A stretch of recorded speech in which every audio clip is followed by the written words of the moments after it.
Comme d'habitude, sont nos élus les plus turbulents. Bonjour à tous. Je ne prends que quelques secondes pour remercier en votre nom le professeur Antoine Ténière qui est venu visiter cet hôpital particulier, Cancer Comprehensive Center, et qui lie depuis plusieurs années maintenant de façon volontaire les activités de soins, d'enseignement et de recherche en cancérologie à Toulouse. Donc l'oncopole, comme vous savez, est un alliage. On a l'habitude des prototypes et des alliages à Toulouse. Donc c'est un hôpital qui réunit les deux établissements, le CHU de Toulouse et l'Institut Claudius Regaud, et le projet scientifique de l'INSERM. Vous savez que parmi les axes de notre projet médico-scientifique, le fait de, sur site, promouvoir les projets dans le domaine de l'interface entre les sciences dures ou les sciences technologiques et les sciences expérimentales et la médecine est un axe majeur que jusqu'à présent nous avons défendu avec le soutien d'un grand nombre d'entre vous, surtout sous la forme de l'émergence de projets à l'interface entre la recherche plutôt fondamentale de biologie et les sciences dures, ou les sciences de l'ingénieur et un certain nombre de projets en médecine. Et je sais que cette façon et cette approche est très soutenue à la fois par notre université, mais aussi par nos élus et la métropole qui réfléchissent à l'heure actuelle sur la façon de structurer de façon un peu plus générale la position et la notoriété toulousaine dans ce domaine. Donc, dans ce contexte, où ici, bien entendu, tout n'est pas parfait et où notre projet d'organisation peut encore s'améliorer, il nous semblait important d'avoir l'avis, l'expérience et la vision du professeur Antoine Ténière, dont la mission est de construire Paris Santé Campus, avec ces enjeux de financement structurel, de stimulation des projets, de montée en compétences des jeunes, enfin toutes ces questions qui sont au cœur de nos préoccupations à l'heure actuelle. Et de ça, je vous remercie. Et je vous laisse tout de suite la parole. Merci beaucoup. Merci beaucoup de votre invitation. Surtout, je suis ravi d'être avec vous. Paris Santé Campus, comme son nom ne l'indique pas, est bien un projet d'ambition nationale. Et c'est aussi le sens de ma venue. Et au-delà de partager des éléments, éventuellement de la réflexion avec vous, ce qui m'intéresse, c'est de comprendre vos organisations, de comprendre vos enjeux, vos questions, vos forces et la façon dont on peut les mailler tout ensemble pour répondre finalement à la demande qui est faite à ce programme Paris Santé Campus, d'arriver à fédérer toutes les initiatives et les expertises sur le plan national sur le numérique en santé et de les faire briller et de les rendre extrêmement visibles à l'international. Voilà. Et donc vous verrez tout à l'heure la feuille de route que donne le président de la République à ce programme. C'est un programme qui a vocation à être un élément visible parmi beaucoup de fondations sur le numérique en santé qui ont été mises en place depuis quelques années et qui sont absolument essentielles et qui permettent justement à ce programme visible aujourd'hui d'exister. Ces fondations, vous les connaissez, vous les portez pour certaines, notamment via Dominique Pont, qui a été extrêmement investi et avec beaucoup de succès pour faire justement réussir cette vision de la transformation numérique du système de santé. Et donc ces fondations, c'est la fameuse feuille de route du numérique en santé qui a été mise en place dans la programmation qui s'appelle Ma Santé 2022. C'est un certain nombre de stratégies à travers le Ségur numérique de la santé et beaucoup d'autres éléments avec des acronymes plus ou moins simples, plus ou moins connus, qui ont permis d'aboutir à quelques réalités aujourd'hui. Par exemple, l'ouverture de l'espace numérique en santé il y a quelques jours et toutes les perspectives qui arrivent aujourd'hui et dont on voit une accélération forte. Si certains n'étaient pas complètement convaincus des enjeux du numérique en santé, je pense que la crise Covid a montré pas uniquement aux professionnels, mais aussi à toute la population, les solutions que le numérique pouvait amener, à travers la capacité, par exemple, à mailler de l'information épidémiologique sur l'ensemble du territoire en un temps très contraint, à utiliser du partage d'informations, à mettre à disposition des patients des outils de téléconsultation, etc. Les exemples sont multiples. On les voyait poindre avant cette crise, mais on les a vus s'accélérer de façon extrêmement rapide et devenir aujourd'hui finalement quelque chose qui va rentrer dans la banalité de l'interaction entre un patient et un professionnel de santé, avec des questions qui ne sont pas forcément toutes résolues. Le remboursement, le modèle économique, les interactions humaines, etc. Et qui vont aussi nous occuper en termes de réflexion et puis d'évolution dans les prochaines semaines ou dans les prochains mois. En tout cas, le numérique, il est bien là. Et nos voisins internationaux, à la fois à l'Europe, mais dans le monde entier, l'ont bien investi également. Et un des enjeux, si on veut rester à la fois en termes de services pour nos patients, mais aussi en termes de compétitivité, de recherche et d'innovation dans le niveau de notre histoire médicale, c'est extrêmement important de l'investir et je sais que vous êtes particulièrement convaincu de ça. Donc Paris Santé Campus, c'est vraiment un des enjeux qu'on va porter et je vais prendre un moment avec vous pour vous donner justement les grands objectifs et les grandes lignes de cette réflexion avec une vision probablement un peu macro, mais qu'on pourra ensuite détailler en fonction des questions, des problématiques, etc.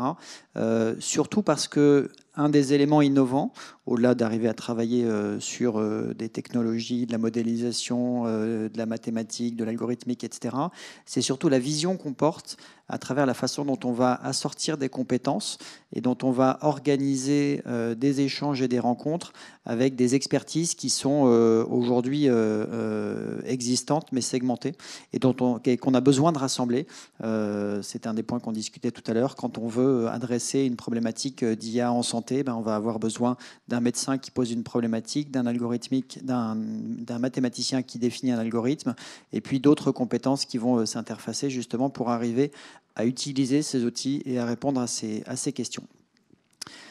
Alors,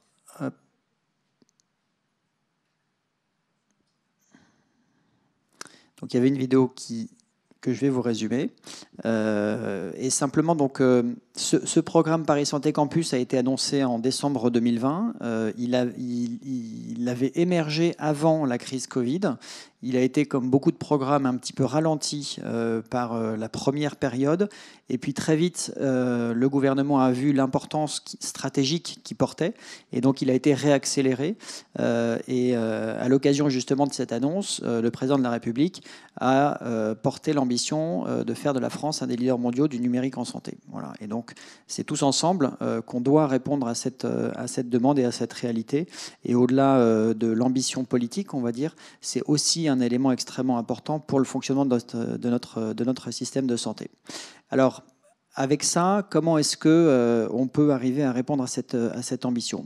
Le premier élément, c'est d'arriver à créer un site visible et emblématique qui va rassembler des expertises, mais qui a vocation aussi à fédérer et à créer du réseau sur le plan national. Et je vous disais aujourd'hui, c'est pour ça aussi que je suis ravi d'être là et de pouvoir nouer des contacts et éventuellement des collaborations entre les différentes équipes, qu'elles soient informatiques, recherche plus classique, etc., ou stratégiques, pour se dire comment est-ce qu'on peut travailler ensemble et pousser vraiment ces enjeux et mettre en commun de l'expertise, des projets, dans un contexte, là aussi on le disait tout à l'heure, où finalement, en post-crise Covid, tout le monde a reconnu l'importance de la santé, si certains l'avaient oublié, et où il y a des financements qui sont absolument inédits. On pourra les détailler tout à l'heure à travers différents appels à projets, à travers différents appels à manifestation d'intérêt ou de la planification stratégique comme France 2030.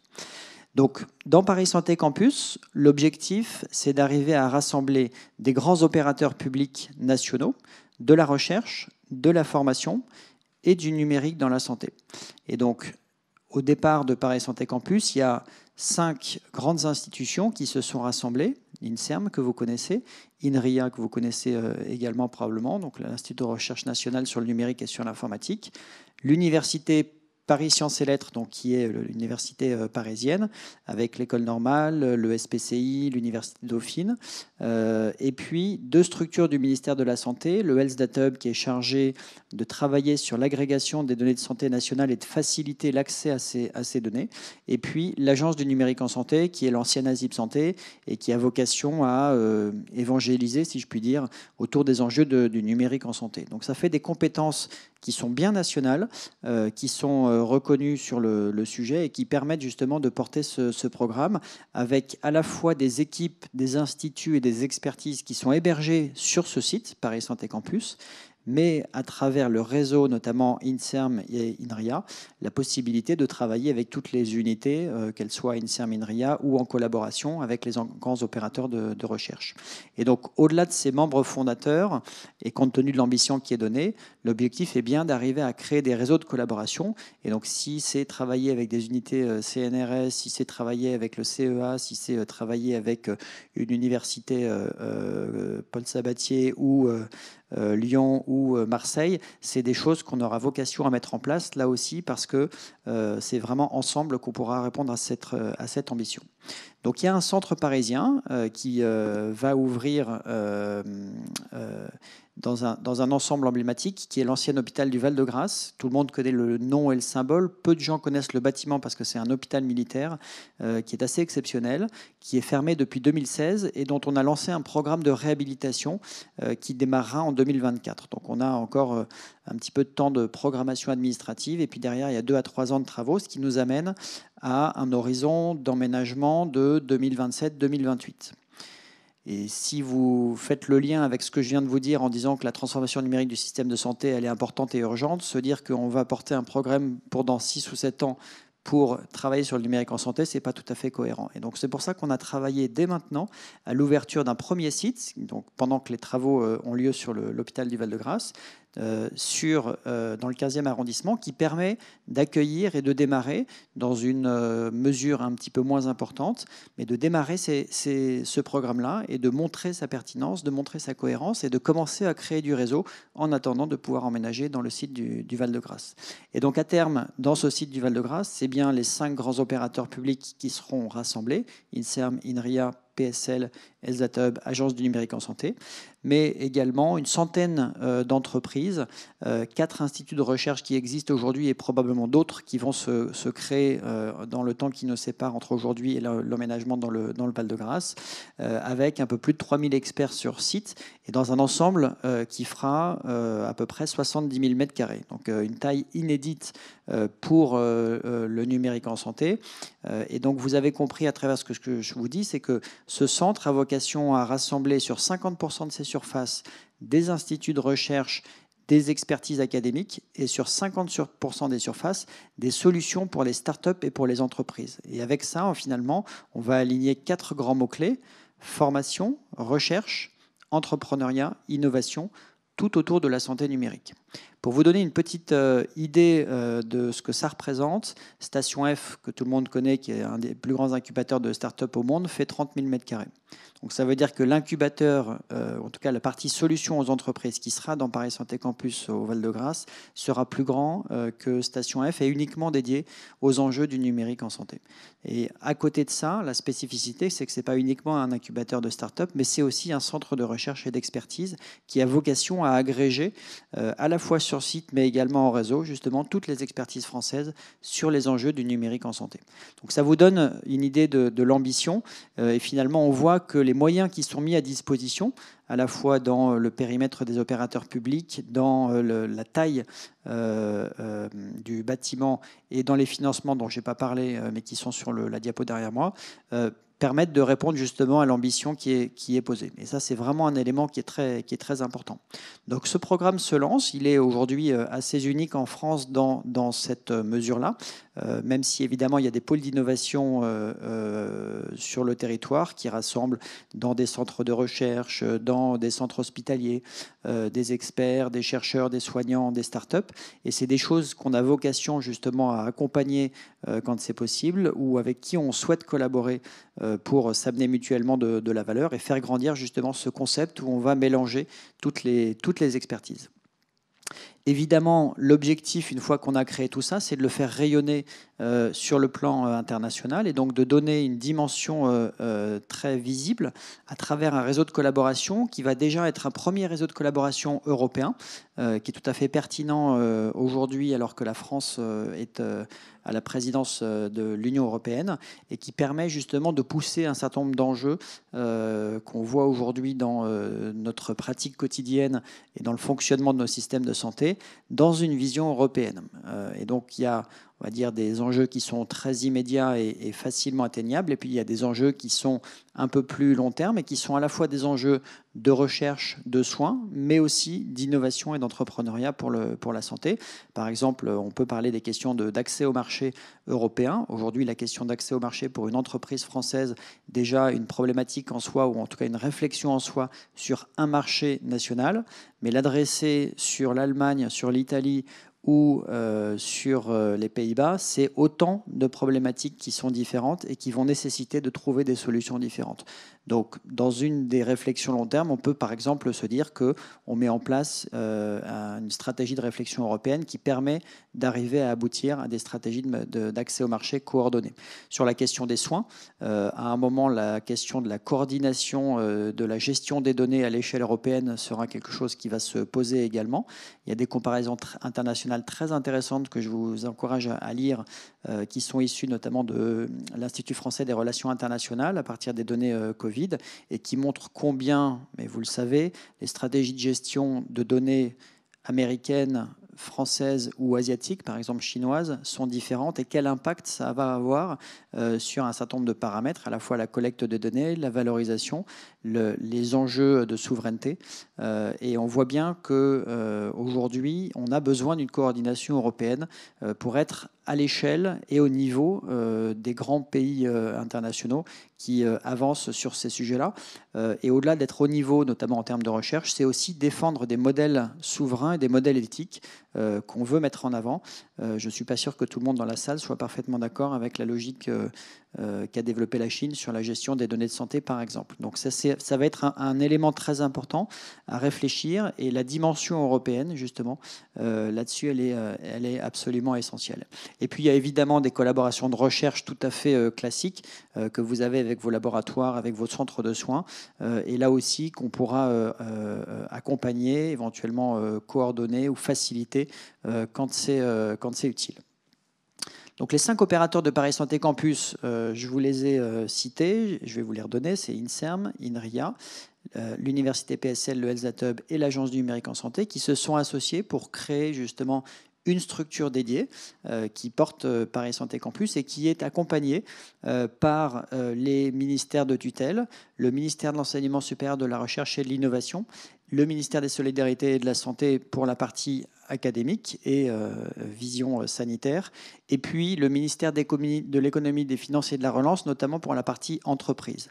Et donc au sein de ces ministères, on est en lien avec ce qu'on appelle les directions centrales, à la fois offre de soins, santé ou numérique en santé pour la partie du ministère de la Santé, enseignement supérieur et insertion professionnelle, et puis recherche et innovation pour le ministère de l'Enseignement supérieur et de la Recherche, et puis la direction générale des entreprises pour le ministère de l'Économie, des Finances et de la Relance. Ce qui permet finalement d'être tout de suite connecté avec les grands enjeux de politique publique et d'avoir un rôle où finalement où on va accompagner chacun des acteurs et engager chacun des acteurs à travailler dans les grandes directions qui sont portées aujourd'hui et essayer de donner de la lisibilité quand c'est nécessaire sur le type d'appel à projet auquel il vaut mieux répondre quand on porte un projet d'algorithmique dans la santé, sur la façon de créer un consortium pour répondre à telle ou telle stratégie ou au PIA, etc.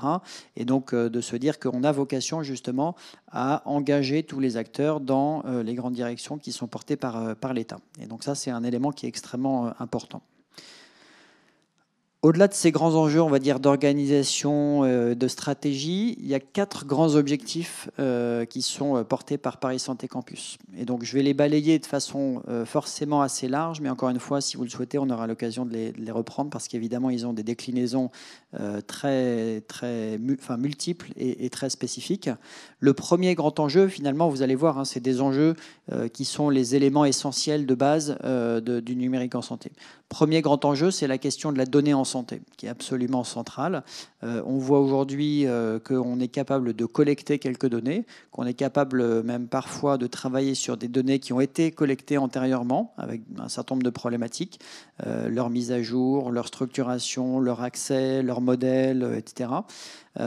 Et on voit d'où on vient, on voit ce qu'on a aujourd'hui, et puis on voit aussi vers quoi on doit aller, c'est-à-dire le plus possible de collecte de données en temps réel dans des structures automatisées et avec tout ce qu'on veut imaginer ensuite de simplicité, de garantie et d'accessibilité pour pouvoir travailler à la fois en recherche mais aussi en évaluation temps réel sur nos systèmes de santé. Donc ce premier axe, il est absolument essentiel et finalement c'est diffuser de façon large une culture de la donnée qui permet de comprendre ces enjeux de récolte, ces enjeux de structuration, ces enjeux d'analyse, ces enjeux de valorisation, ces enjeux de protection et de sécurisation pour faire en sorte qu'on ait un système de santé qui soit très opérationnel et qui puisse travailler sur sa donnée comme un élément de valorisation propre et qu'on soit justement au niveau de ce qu'on voit aujourd'hui et des grands géants qui ont émergé, dont une partie sont américains ou chinois, et qui ont cette logique-là de données, alors même qu'ils ne sont pas forcément producteurs eux-mêmes de données. Donc il y a toute une réflexion nationale qui est engagée là-dessus, qui n'est pas uniquement portée par Paris Santé Campus. Vous en portez certains aspects à travers l'INSERM, à travers l'INRIA, à travers les tutelles de rattachement, à travers les universités. Le Health Data Hub travaille également avec les autorités de santé, notamment la Caisse nationale d'assurance maladie, à exploiter le trésor de données qu'est le SNDS et à comprendre comment est-ce qu'on peut passer d'un accès disponible après 6 mois à 12 mois ou 18 mois quand on veut porter un projet et accéder à certaines données, à un accès beaucoup plus simplifié en gardant évidemment les exigences de sécurité, de validité, d'éthique pour accéder à ces données, mais en simplifiant, en accélérant justement la possibilité de travailler pour les équipes qui le souhaitent. Donc ce premier axe, il est absolument essentiel et il se travaille dans beaucoup de directions qui sont évidemment ensuite beaucoup plus appliquées, beaucoup plus précises et beaucoup plus spécifiques et qu'on pourra détailler si vous le souhaitez. Le deuxième enjeu, au-delà de la donnée, c'est les compétences et les métiers.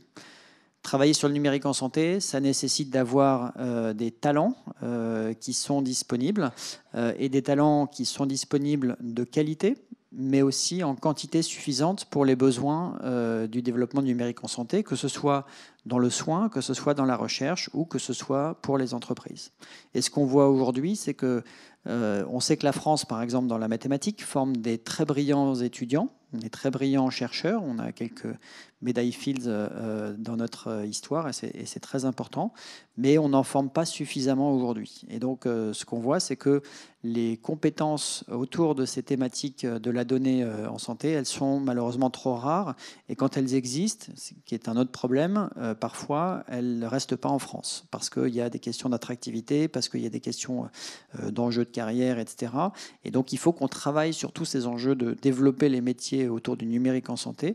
Et ça passe par l'ouverture des formations, ça passe par des cursus qui sont polyvalents, et puis ça passe aussi par la diffusion de cursus de formation de qualité sur ces enjeux de numérique en santé. Et donc, on pourra regarder ensemble là aussi, ça regroupe l'ingénierie, ça peut regrouper l'économie, l'éthique, la mathématique, l'algorithmique, la gestion, etc., qui sont finalement des éléments périphériques autour des études de santé à proprement parler.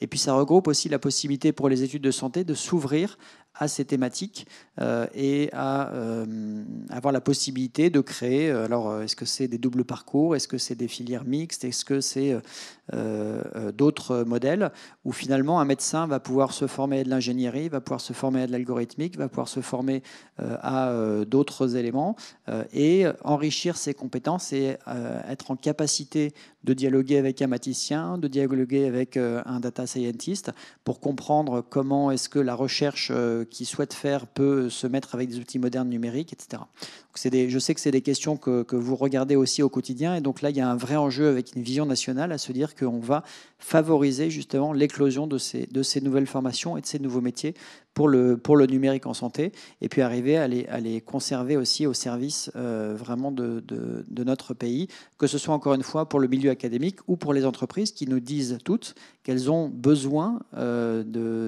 d'avoir des pistes pour recruter ces métiers et qu'elles ne les trouvent pas aujourd'hui, en tout cas pas en quantité adaptée. Le troisième enjeu qui est extrêmement important, c'est la question de la création de valeur aussi. Pourquoi est-ce que le numérique peut être utile et comment est-ce qu'il va amener de la valeur économique, à la fois dans le système de santé, mais aussi pour les entreprises qui y travaillent. Et on voit là aussi qu'il y a tout un gisement d'activités spécifiques qui va venir enrichir les activités classiques de la santé. Vous travaillez peut-être avec certains laboratoires pharmaceutiques, entreprises du dispositif médical, etc., qui sont toutes en train de se poser la question de la transformation numérique de leurs activités, avec plus ou moins d'agilité, plus ou moins de simplicité, plus ou moins d'enjeux.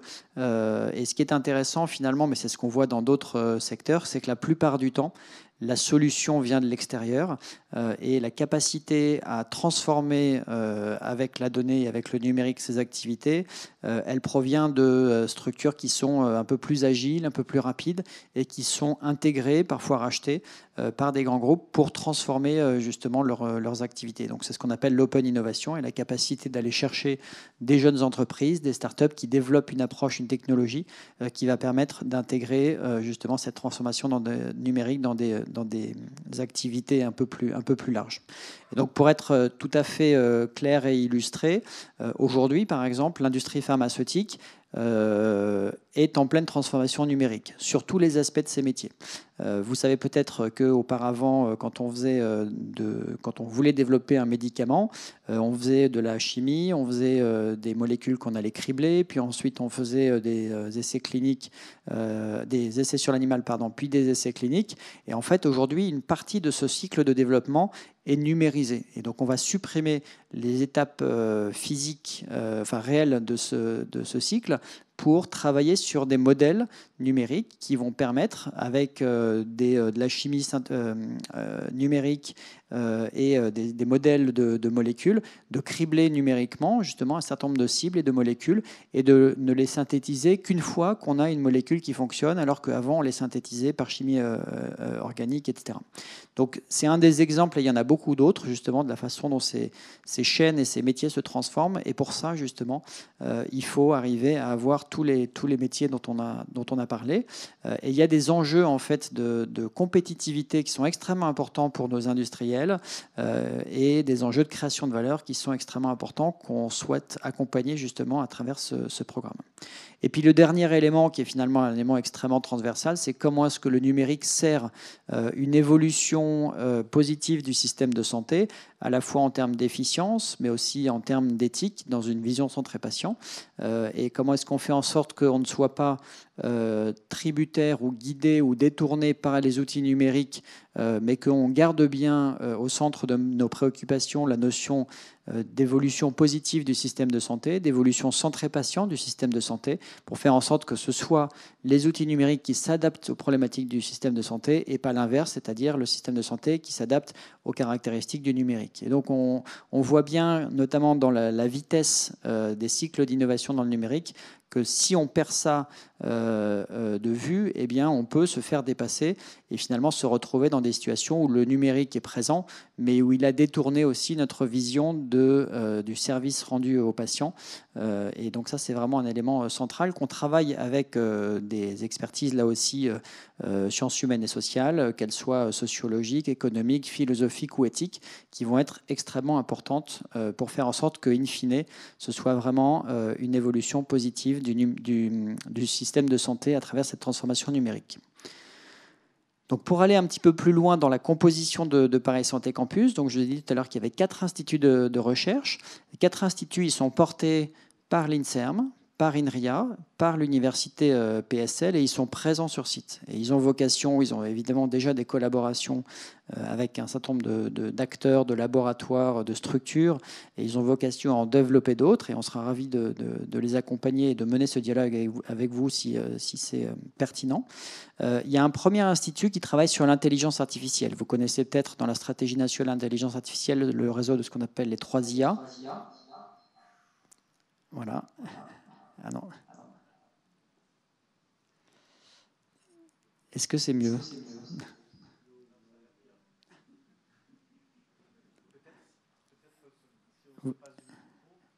Si je passe le micro. Ouais, c'est bon. Merci beaucoup. Donc le réseau des 3 IA, c'est des réseaux d'instituts sur l'intelligence artificielle. Donc il y en a un à Paris qui s'appelle Prairie et qui est hébergé dans sa partie santé, puisqu'il y a une autre partie transport, à Paris Santé Campus. Et donc c'est tous les enjeux d'intelligence artificielle. C'est un consortium public-privé avec différents acteurs. Et on valorise dans l'intelligence artificielle, on en discutait un petit peu tout à l'heure, la notion d'interdisciplinarité. Les solutions qui sont développées pour d'autres thématiques peuvent être utiles et importantes pour la santé, au-delà du fait que finalement les données hors santé peuvent avoir des enseignements dans la santé extrêmement intéressants. Donc ça, c'est un autre sujet. Donc premier institut, algorithmique, intelligence artificielle. Deuxième institut, c'est tous les enjeux de modélisation numérique. Et donc la façon dont justement les systèmes biologiques peuvent évoluer. Auparavant, là aussi, quand on faisait de la recherche expérimentale, on testait dans des cultures cellulaires ou dans des organismes vivants ou dans des modélisations biologiques. Et bien aujourd'hui, on est capable de traduire ces phénomènes-là et ces systèmes-là de façon complètement numérique, exactement comme on utilise aujourd'hui un simulateur de vol. C'est-à-dire que la possibilité de traduire la réalité du vol d'un avion dans un modèle numérique, c'est la même translation que la traduction d'un système biologique dans un modèle numérique. Voilà. Et avec toutes les implications que ça veut dire, c'est-à-dire la possibilité, une fois que le modèle fonctionne, de travailler de façon beaucoup plus simple en fonction des modèles et de simuler des modèles connectés, de tester des hypothèses, de tester des thérapeutiques, etc., etc. Donc ce deuxième institut qui est basé sur la notion de biologie quantitative, il est porté par l'École normale supérieure et quelqu'un qui s'appelle Massimo Vercasola, et il sera là aussi hébergé au sein de Paris Santé Campus. Troisième institut sur l'imagerie, tout à fait logique quand on parle de numérique en santé, porté par quelqu'un que vous connaissez peut-être qui s'appelle Michael Tanter, qui est un physicien qui travaille avec les ondes et qui fait des recherches extrêmement intéressantes sur la façon dont les ondes vont permettre à la fois de faire des images, ça on le connaît à travers l'échographie, mais vont aussi, en fonction des ondes qu'on va utiliser, être capables de déterminer des fonctions.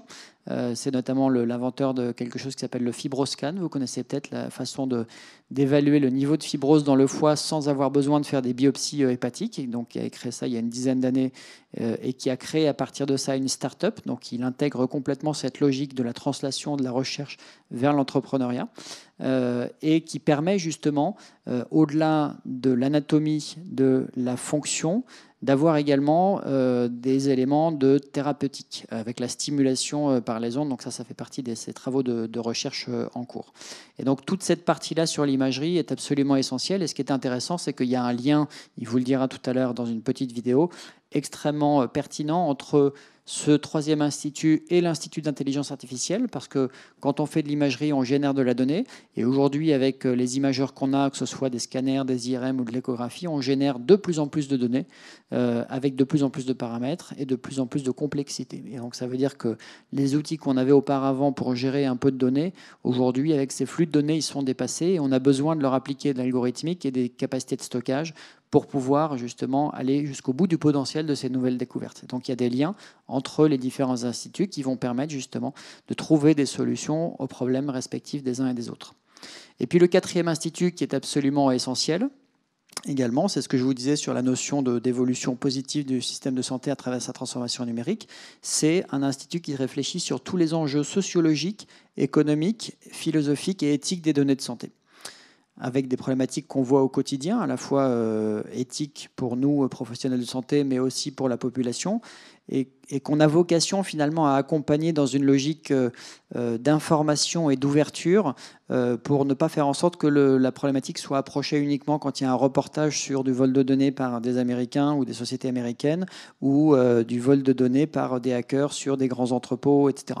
Qui est une façon finalement malheureusement tout à fait parcellaire d'aborder les grands enjeux du numérique en santé. Et donc cet institut-là aussi va travailler de façon transversale à toutes ces questions pour essayer de comprendre comment est-ce que la transformation numérique peut être créatrice de valeur, mais comment est-ce qu'on doit aussi accompagner les enjeux éthiques de son évolution, ne serait-ce que par exemple sur la question de l'anonymisation ou de la protection des données, mais au-delà de ça, la façon justement dont on peut interagir à travers des interfaces de télémédecine, etc. etc. Les questions ne manquent pas, et vous le savez. Et donc, en face de ce cœur d'expertise autour du numérique en santé, se construit un hôtel d'entreprise qui a vocation à accueillir des entreprises à tous les moments de leur croissance, c'est-à-dire des très jeunes projets, des projets un petit peu plus évolués, des projets qui sont en phase de levée de fonds, en phase d'internationalisation, ce qu'on appelle des scale-up, ou des PME, des ETI ou des grands groupes.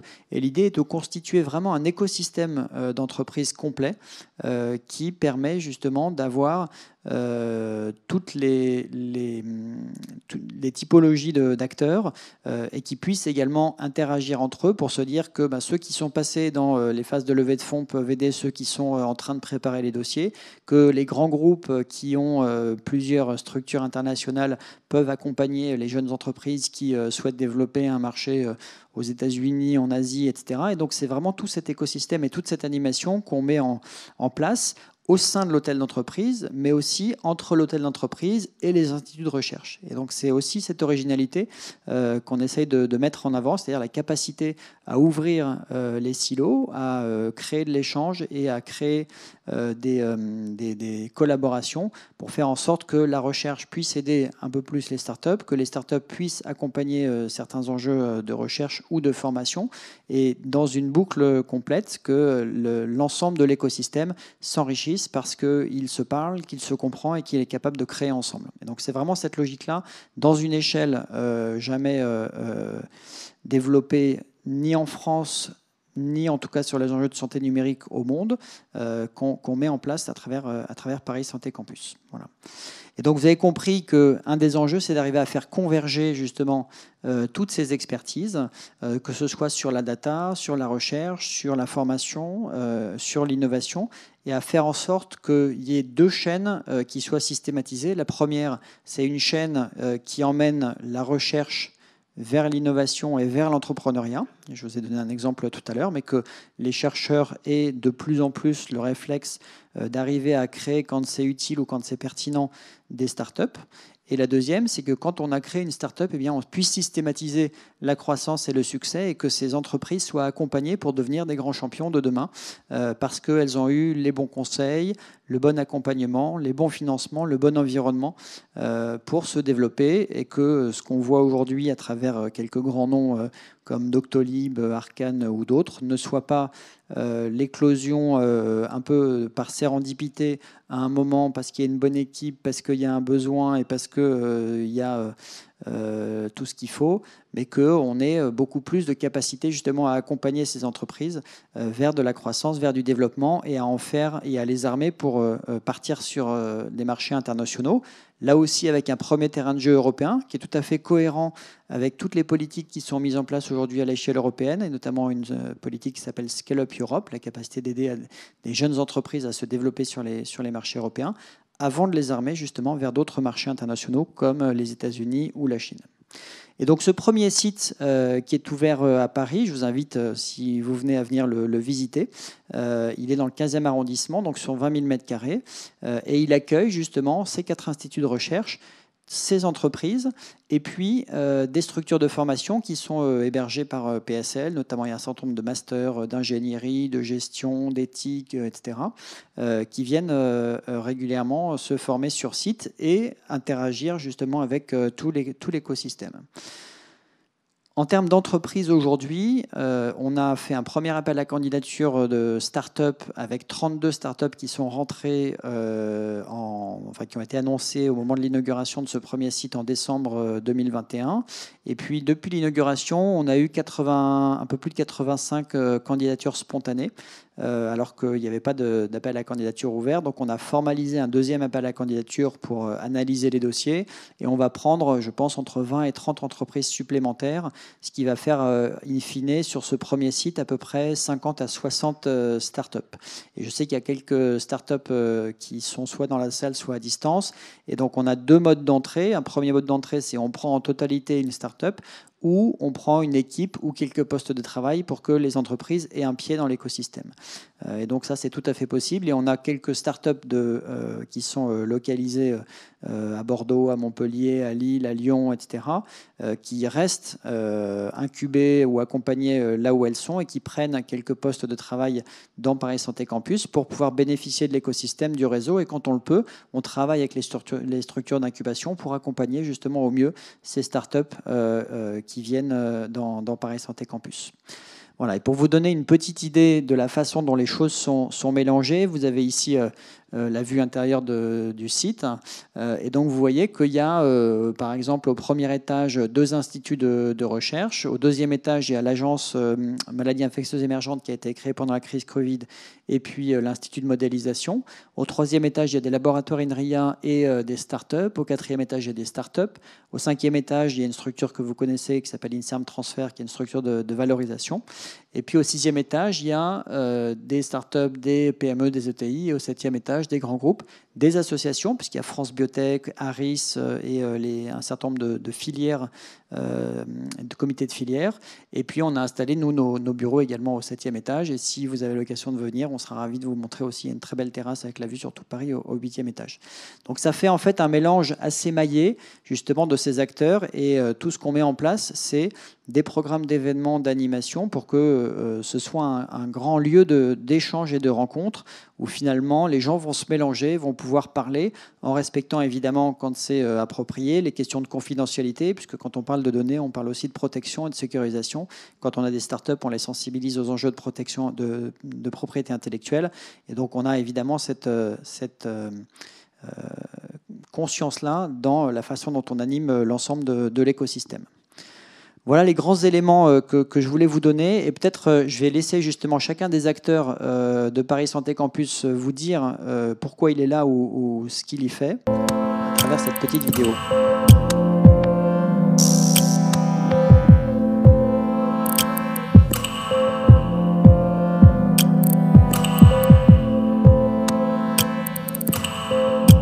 Paris Santé Campus, c'est un centre unique au monde, exceptionnel, qui a vocation à accélérer tout le numérique en santé en rassemblant les meilleurs experts pour pouvoir faire de la France un leader du numérique en santé. Paris Santé Campus regroupe 5 membres fondateurs, l'INSERM, l'INRIA, le Health Hub, l'Agence du numérique en santé et l'Université PSL qui incarnent tous l'excellence française autour du numérique en santé.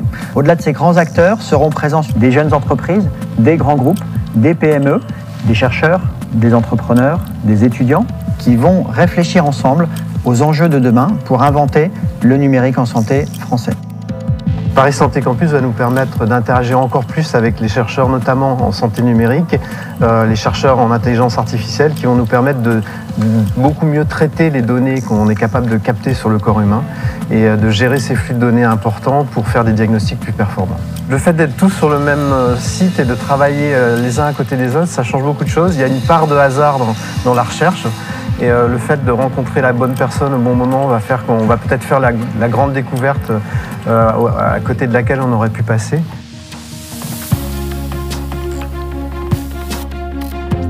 Paris Santé Campus, ça peut m'aider pour différentes choses. Donc la première, ça peut me donner accès à des données. La deuxième chose, c'est d'accéder à un large réseau et des acteurs, que ce soit autant des acteurs de l'innovation, des acteurs de la recherche, mais également des experts en santé. puis avoir accès donc à tout ce qui est formation et conférences. C'est une opportunité unique au niveau national de pouvoir bénéficier de cross-fertilisation entre les acteurs publics et les acteurs privés pour permettre à des innovations d'apporter un meilleur soin à nos concitoyens. Les professionnels de santé et les patients usagers doivent s'approprier ces nouveaux usages. C'est dans cette double volonté que Paris Santé Campus apporte une véritable valeur ajoutée au développement de la e-santé en France. C'est un lieu physique, palpable, dans lequel il y a des êtres humains qui vont se rencontrer, travailler ensemble, créer des partenariats publics-privés pour justement contribuer à cette stratégie d'accélération santé numérique portée par les pouvoirs publics, avec également un très fort lien vers l'international, ce qui est indispensable pour passer à l'échelle et pour avoir un impact important sur le terrain pour les citoyens, pour les professionnels de santé. Pour un industriel comme nous, le lien avec Paris Santé Campus, c'est évidemment le lien avec la recherche publique et médicale, parce qu'on est convaincu que c'est de cette combinaison de la recherche médicale et des industriels que vont naître les futurs champions de la santé numérique. En France, on a la chance de disposer de données de santé extrêmement riches et le Health Data Hub va faciliter l'accès à ces données, notamment via une plateforme technologique ultra sécurisée. À l'intérieur de cette plateforme, on va pouvoir croiser et analyser les données et donc conduire des projets d'intérêt public qui vont améliorer la qualité des soins. Mais tout n'est pas qu'une affaire d'outils technologiques. On a aussi besoin de fédérer et motiver les acteurs et Paris Santé Campus va nous aider à faire tout ça. Paris Santé Campus va nous offrir à nous, agences de financement et d'animation de la recherche, un écosystème qui va s'articuler beaucoup mieux avec le santé numérique, les big data et avec aussi les biotech. C'est pas l'expertise qui nous manque. C'est vraiment un écosystème, une organisation, des articulations qui nous manquent. Et ce sont des outils qui sont majeurs et indispensables pour que la France puisse occuper cette place qui est la sienne au niveau international. Transformer la santé numérique passe par une collaboration de tous les acteurs dans le domaine de la régulation, de la sécurité, de l'interopérabilité, de la création de services ou de l'accompagnement. Faire de Paris Santé Campus un endroit riche, un endroit actif et dynamique, un endroit qui est reconnu sur le plan international et qui fait rayonner la France dans tout ce qu'elle a de meilleur autour du numérique en santé.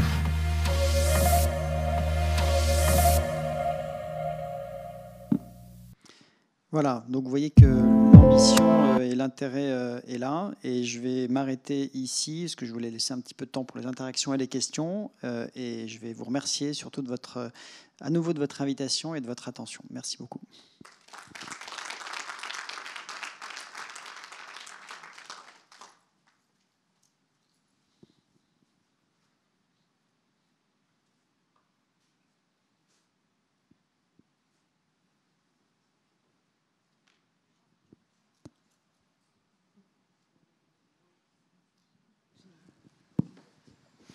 Donc n'hésitez pas s'il y a des questions dans la salle, mais pour permettre aux timides d'éventuellement avoir le courage de prendre la parole juste après.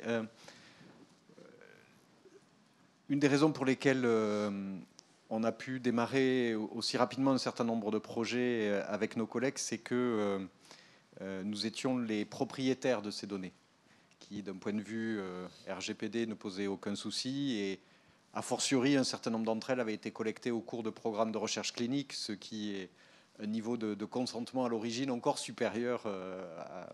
Et néanmoins, dès qu'on est obligé de partager et d'aller chercher ailleurs, on voit bien les soucis qu'on a pu avoir dans un certain nombre de cas, ou qu'on aurait eu si on avait dû aller chercher des données autour.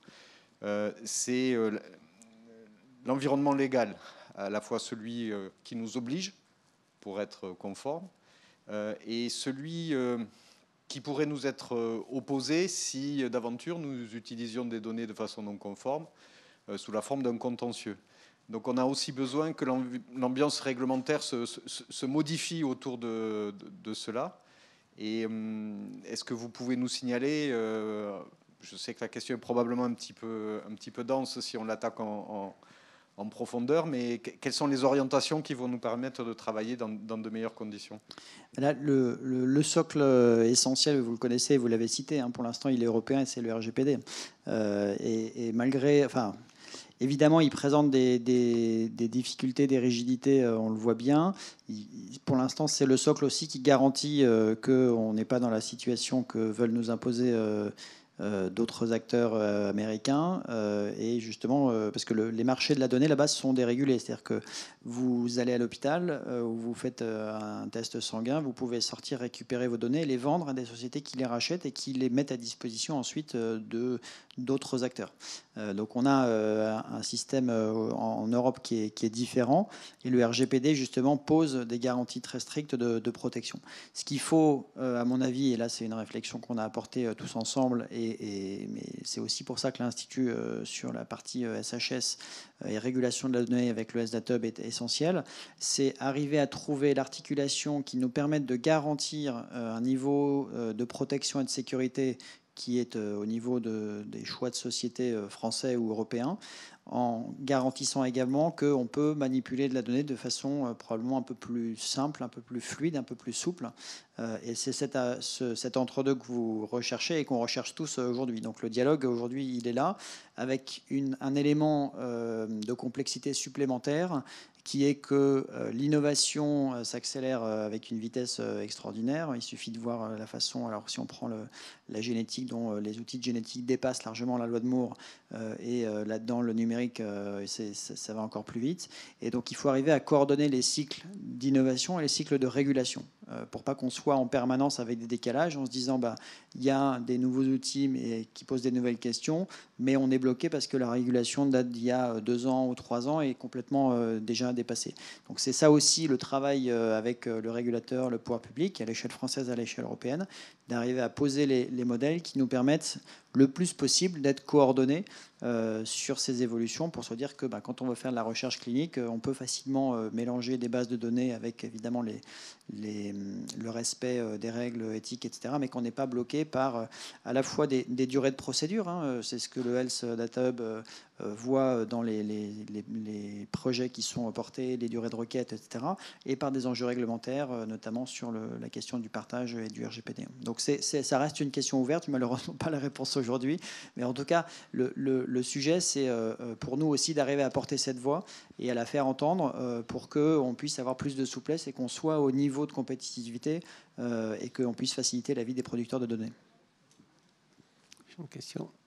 Merci beaucoup déjà pour cette conférence très informative et aussi inspirante. Moi, j'aurais une question sur les 4 grands, alors je ne sais pas comment on fait les appeler, départements, axes.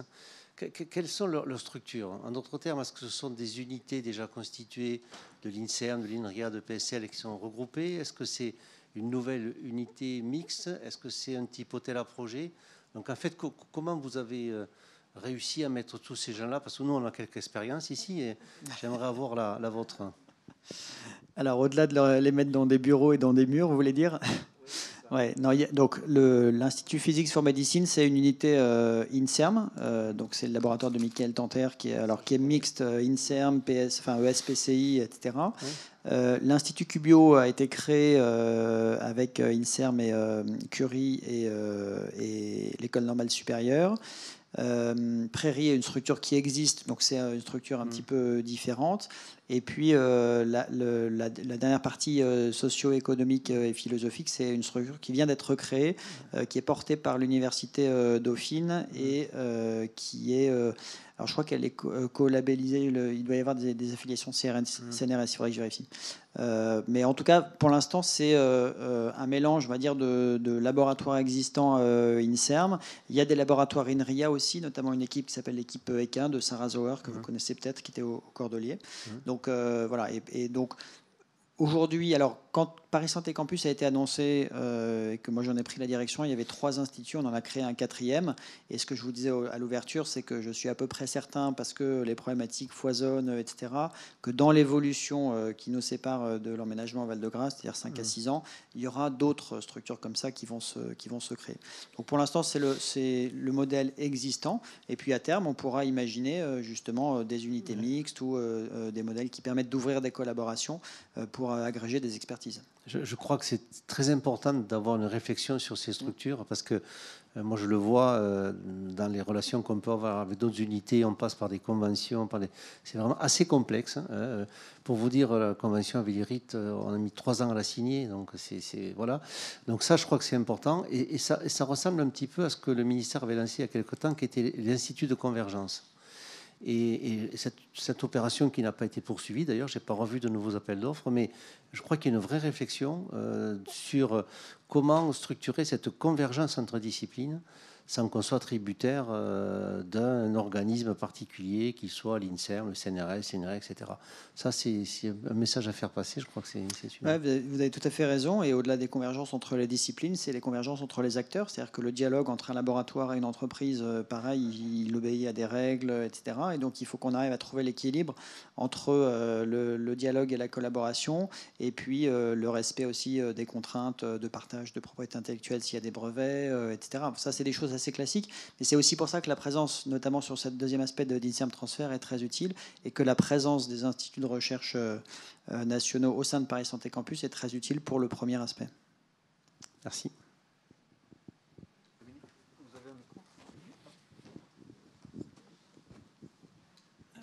Oui, merci Jean-Pierre d'avoir pris l'initiative d'inviter monsieur. Donc c'était extrêmement intéressant. Des questions concrètes.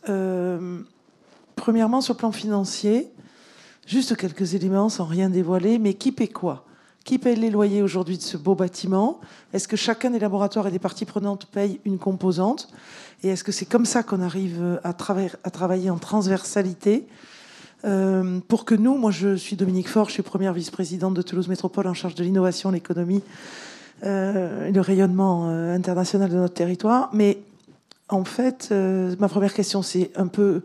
Comment vous nous conseilleriez d'approcher la dimension financière? Si je voulais vendre un projet à mon président, il faut que j'ai quelques éléments sur le sujet. Deuxièmement, sur le plan méthodo, je rejoins complètement ce que vient de dire Gilles, c'est-à-dire est-ce qu'on peut bénéficier de votre expérience pour arriver à convaincre toutes ces parties prenantes que nous avons sur le territoire, en plus petite mesure qu'à Paris, mais qu'on adorerait voir travailler ensemble dans un même lieu? Nous, Toulouse Métropole, sommes tout à fait prêts, avons d'ores et déjà des mètres carrés pas si loin que ça, pas aussi jolis que les vôtres, mais quand même très jolis, qu'on pourrait mettre à disposition. Encore faut-il qu'il ne reste pas vide et qu'il y ait une vraie volonté de quitter son laboratoire dans lequel on est, de quitter le lieu dans lequel son entreprise est hébergée, de quitter en fait son appartenance identitaire et d'aller venir porter un projet collectif dans un nouveau lieu. Et donc, troisièmement, est-ce que vous envisageriez, puisque vous disiez que en fait, vous alliez manquer de mètres carrés. Est-ce que vous envisageriez de labelliser, si jamais dans 1 an, dans 2 ans, on se mettait autour d'une table, on arrivait à porter un petit projet labellisé et nous accompagner pour un petit Paris Santé Campus toulousain? Un Toulouse Santé Campus. Non, ce serait celui-là qui serait labellisé. Ouais, non, merci beaucoup de vos 3 questions. Donc, la première, comment c'est financé? Donc, il y a, sans rentrer dans les détails, parce que on n'a pas forcément le temps et c'est pas forcément l'objet, mais il y a 3 sources de financement. La première, c'est que vous savez que la France a mis en place le plan de relance, donc il y a de l'argent du plan de relance qui est mis en place pour justement faciliter la convergence des acteurs. Et au-delà de ce plan de relance, il y a de la contribution de chacun des opérateurs à l'ensemble du programme, pas uniquement au loyer. Et puis, sur l'hôtel d'entreprise, les entreprises payent une partie de leur accueil. Donc, quand c'est des startups, c'est très inférieur au coût réel. Et donc, ça, c'est en partie mis en place par le plan de relance. Et puis, quand c'est des grandes entreprises ou des PME, enfin, en tout cas des entreprises qui ont un chiffre d'affaires, etc., c'est au coût du marché, si je puis dire. Voilà. Donc, c'est les trois recettes principales: contribution des opérateurs, plan de relance, modèle économique de l'hôtel d'entreprise. Et donc ça, c'est quelque chose qui, à mon avis, est assez facilement déployable. Sur votre deuxième question, le but de ma venue ici, et je vais le faire dans tous les autres territoires, c'est justement d'arriver à partager cette dynamique, partager cette ambition. et à se dire que c'est vraiment ensemble qu'on doit la relever, et que même si on a un grand espace qui est joli, etc., vu l'ambition qu'il nous a donnée, on n'y arrivera pas tout seul. Donc c'est vraiment d'arriver à faire monter des pôles d'innovation quand ils n'existent pas forcément, ou parfois catalyser quelques petits éléments quand ils ne sont pas loin, ou nouer des réseaux quand ils existent déjà. Et donc ça, c'est vraiment une dynamique, en tout cas, que moi, je souhaite participer à mettre en place.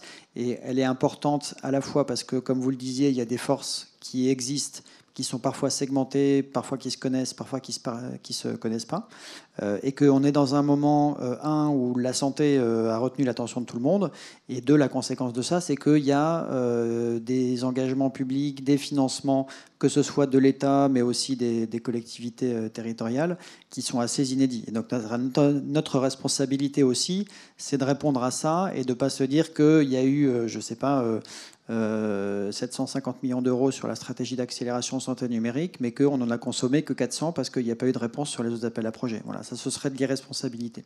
Donc vraiment, l'enjeu, c'est d'arriver à ce que tout le monde ait bien conscience de ça, de ce moment, et de se dire, à travers ce modèle d'écosystème, on doit se rassembler et on doit accompagner justement cette dynamique. L'enjeu derrière, c'est qu'on a tous bien identifié un certain nombre de faiblesses qui ont été mises en évidence par la crise.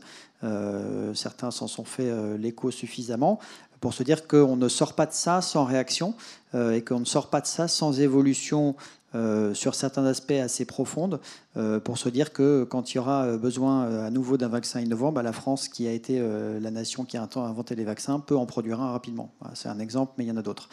Donc c'est vraiment ça l'enjeu. Et donc la réponse à votre troisième question, c'est moi je suis ravi de réfléchir avec vous à la façon dont ça peut s'écrire. Ce que je vous demanderais dans la réflexion, c'est pas uniquement de créer un écosystème local, mais c'est de penser la façon dont il interagit avec Paris Santé Campus et dont il interagit avec les autres, parce que c'est vraiment ça l'ambition à la fin, c'est de créer de la valeur ensemble. Voilà. Donc la réponse est oui.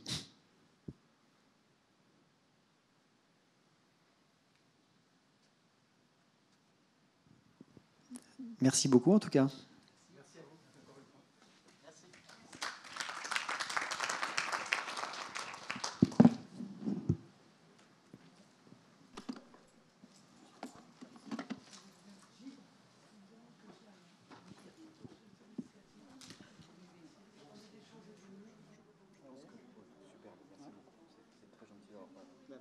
Dépenser un peu d'énergie.